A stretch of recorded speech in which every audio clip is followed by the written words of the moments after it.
Hello and welcome to another watch review, let's say, because this is the watch that I think I can do a very detailed review on, and that is, of course, my rotary automatic skeleton. So a few of you have asked me to review this one or like cover this in more detail. So I thought I'll give this a go because this is my most used watch. And there's a bit of a story here as well if you guys are interested. I have the box. It's seen better days, but I still brought it here. So back in the early 2000s, I went to the UK to study in early 2002. So early days of obviously college and stuff, I didn't have time. By 2003 or so, I had settled down and I wanted to buy a nice watch for myself. So what I did was I looked around on eBay and I decided to buy this one. I was familiar with the brand Rotary, and so I picked up this one. Now this is a rather special watch, very beautiful watch. I'm pretty sure I got this in 2003, so this is 20 years old. And look how good this looks. I wore this a little bit in the early days, early to mid 2000s. You can see here stainless steel, bracelet, sapphire glass, chronograph as well. The only reason this did not get a lot of race time afterwards is because it's a little on the smaller side. This is about a 35 or something. And also this is a blue sunburst style. So even though it looks very nice, it is a little dark, so it's harder to see. There is lume here, and you can see it's got the Mercedes hands and everything. So very feature packed, and I think this is a screw down crown as well, if I'm not mistaken. Yes, indeed. So this is a screw down crown as well. So a lot of features, 100-meter water resistance, I think. Let me see.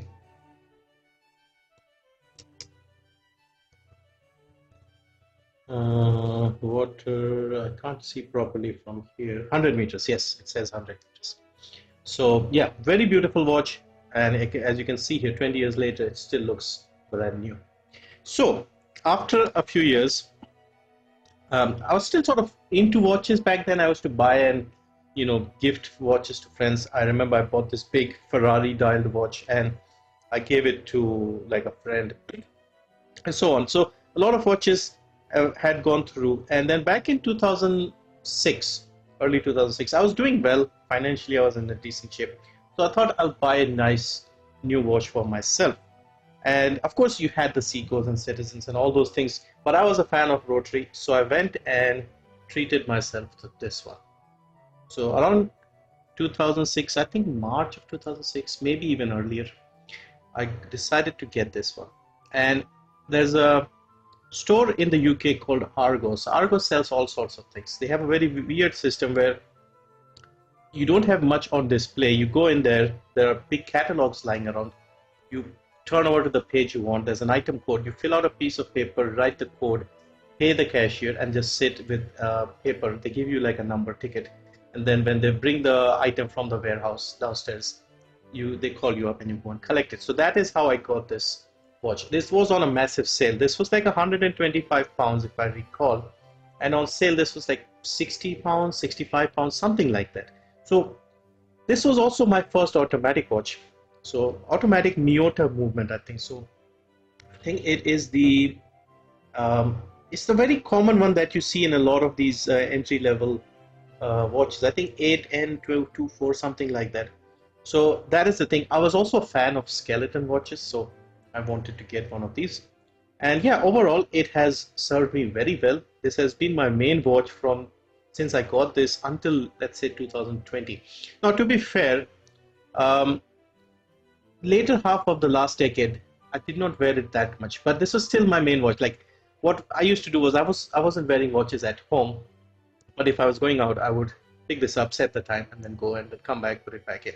So last sort of decade I wasn't wearing it that much, but it was still the main watch. Like if I had to go anywhere, this was on my wrist.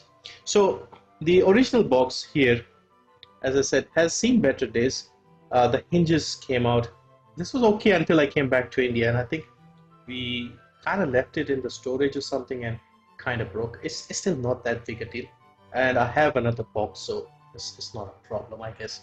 So let's have a look inside here because I had forgotten. So this is the warranty thing. You can see here, old-fashioned days. You register your details here on the thingy, put a stamp, and then send it. Regent Street, London. So it was already paid for, I guess. So yeah, I never bothered. And based on the fact that it is still working after 17 years, I think it is fine. It's not an issue. There's also the manual and all the other international guarantee. Okay. Of course, I think the company has changed hands since then. So it's been bought over, I think, like a Hong Kong-based company or China-based company or something. And yeah, as a result, they're still popular. They're still sold, but yeah, they're not the original Swiss or whatever they were. Established 1895, as you can see here. So yeah, it's still around. At least that's good, and they still make these models. So let's move this aside. Also, quick wristwatch check. So today, MRW 200H, and it's in the purple with the yellow thing. This is not mine. This is my sister's watch. So I was trying to do a review for the MRW 200H. I have one myself, and my sister had one. So I told her to bring hers over so I can make a video. But I keep doing other watches before then, so I'll do one for that as well, and I'll have both of these in comparison. So yeah, today I felt like I wanted to cover the rotary. Still a beautiful watch. Now, by the way, interestingly, I searched online and it is available in India, but it is very expensive. I think I found this on Tata Click website, and they were selling this for around 40,000, which I think is a little too much for this. Now, I love the watch. It's fantastic. I love wearing it, but it's not 40,000 rupees watch. 10,000 max, I would say, is a fair price for this.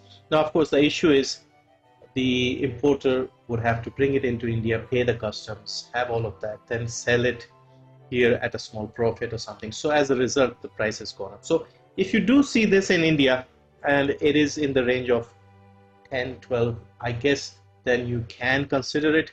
Any more, I think, is not worth it. It's a good watch, but it's not that good. Let's be honest here. The other option is these are still available. They have updated the sizes. So I've seen this in a 40 and a 43. No, I think it's a 42. 40 and 42 for this style. Also like a silver dial. I think they also have like one with a date window.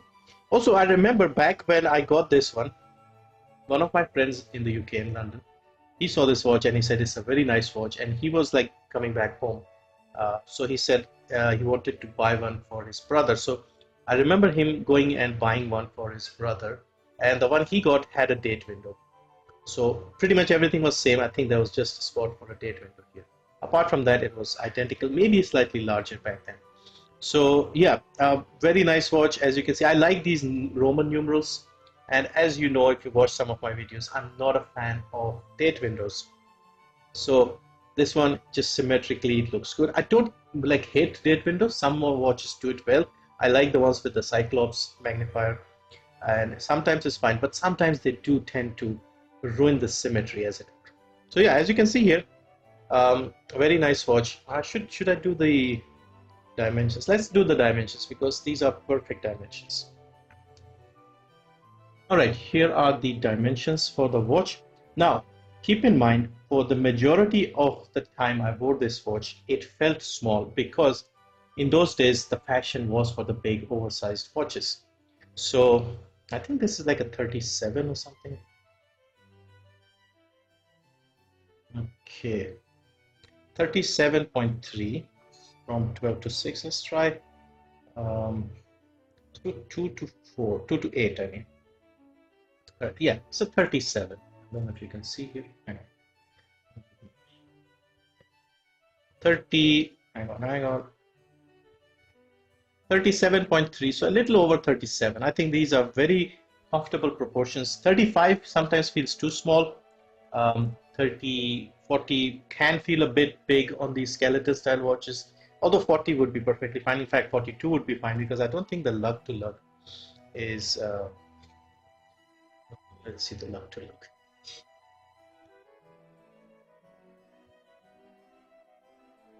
44. So again, very nice proportions. Let's double check through here. Yeah, about 43, 44 lug to lug. And the thickness for an automatic is pretty good as well. just over 10. So you've seen like quartz watches with um, thicker things. So just a very nice slim dress watch. And now that I changed the strap to the brown one, if you saw the video I did last week, I think this is now back to its glory. I think initially it did come with the brown strap. I can't remember now, even though I wore it for a good 15 years before I changed the original strap. I wish I had kept it because the original would have had the rotary on the buckle, but I didn't care for it, so I forgot. Also, while we are here, why don't we test this one, check this one. So you can see this is a bit of a weird one. The shape isn't your normal, it's more of an integrated style bracelet, I guess. So here, about 45 lug to lug, which is perfect size-wise. Now here, how do we measure this? Because if we do just the bezel, it should be very small. 35. Because you see the shape of the crown and the thing, this is just unusual. This is of course a quartz, this is not a automatic, but this is a chronograph with a sapphire glass. Just over 10. So yeah, very good watches, both of them. In fact, this watch is getting more wrist time these days in the 2020s than it did in the 2010s, I guess. Because early days, first few years, I did wear it, and then I just kept it. I preferred wearing this one because I got into the mode of wearing leather straps more. It is a strange thing. When I was like a teenager and getting into my 20s, I preferred bracelets like this. Then when I got a little older, I was exclusively on the leather strap. Even now, I'm mostly leather. And now I'm actually feeling more comfortable with these silicone and rubber straps now. So I'm kind of aging in reverse, if that makes sense. Or I'm going through like a midlife crisis. So yeah, let's put these on finally on the wrist just to wrap up the video. Yeah, I've had really good experience with the Rotary brand. If I was to ever visit the UK again, or if I could find these watches easily, I would love to pick up one or two more because this has been my favorite brand as compared to like Casio and others. As you can see here, still looks so good. It is a little smaller as you can see compared to modern watches, but this is just good old-fashioned proportions, still a good size.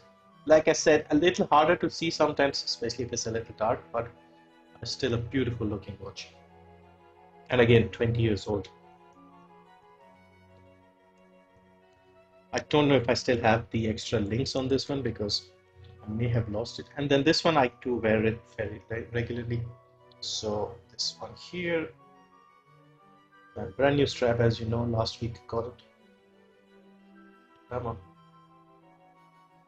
Yeah, strap has been okay. I was a little worried with these cheap straps, but this is fine. So as you can see here, on my 17 centimeter wrist, 37 is a very good size here. If you like your watches to be slim and comfortable and not too showy, this is good. Especially because it's a showy style of watch with the skeleton, and I've received the most compliments on this watch. Like people who say it's a very nice watch, very nice watch.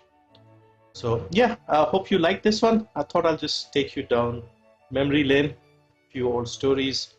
I'm just happy I sort of kept them because I had a difficult time in the 2000s and I wasn't like doing well financially, other issues. So I'm just glad I kept them. They're still here, they're still working. So yeah, it reminds me of older days, I guess. So anyway, I'll put the links below to those Tata Click websites so you can have a look, see the sizes and dimensions. And if you can find something similar, I think the best way would be if you have friends or family in the UK, you can just tell them to pick one of these up from Argos. And yeah, you'll be able to find them quite easily. I think you can get them for around £80. Today's exchange rate would be around 8,000, which I think is a perfect price. I wouldn't mind picking one more up if I could. I just like them so much. But anyway, thank you for watching. Hope you enjoyed this one and see you next time.